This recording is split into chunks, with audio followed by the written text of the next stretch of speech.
साल 60 हिजरी का मदीना। एक खामोश फजा में एक तूफान छुपा बैठा था।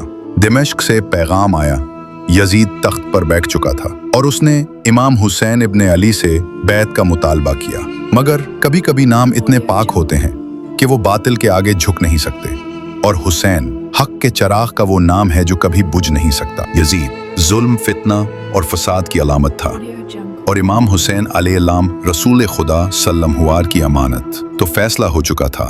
नहीं, हुसैन अलैहिस्सलाम का इनकार सिर्फ इनकार नहीं था, यह क़यामत तक की इंसानियत के लिए एक पैगाम था।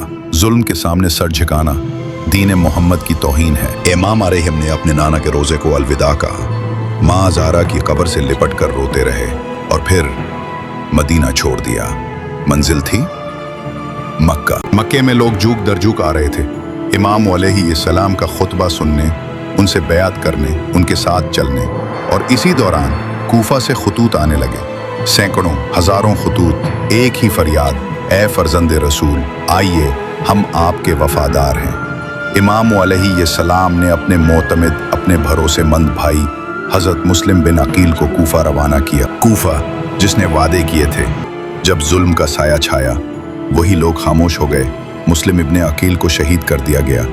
कूफा अब वफा का नहीं, फरेब का शहर था, और इमाम जान गए थे ये सफर शहादत का सफर है।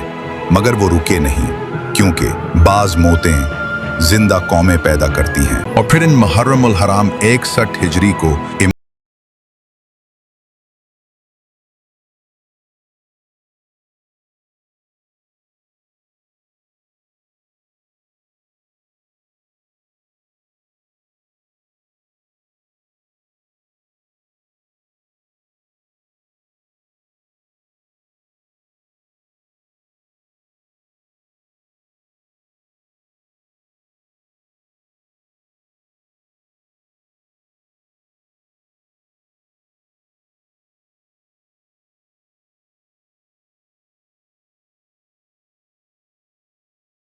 करबला के 10 दिन सिर्फ रज़ाक टीवी पर, जहां खामोशी चीख बनकर गूंजती है और हर आंसू गवाही देता है।